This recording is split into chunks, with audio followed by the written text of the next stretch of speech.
Yun, magandang umaga po. So kasama natin ngayon yung heartthrob ng TCU, yung nagiging viral na dahil sa mga gandang ginagawa niya. So ito po si Patrolman Pusin. Magandang umaga po sa inyo lahat. At ako nga po pala si Patrolman Alas Pusin.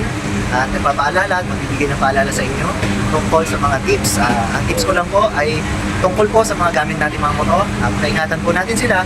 Huwag po natin kalimutan na ilagay at kunin ang susi. Ilagay natin sa ating mga bag.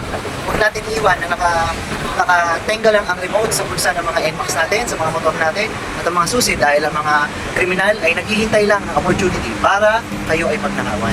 Para po sa kagandahan at kaayusan ng inyong mga paghahanap buhay, paggamit natin ng motor, kailangan ingatan po natin ito. Maraming salamat po at huwag po natin kakalimutan ang kahalagahan ng bagay na yan. Alright, thank you!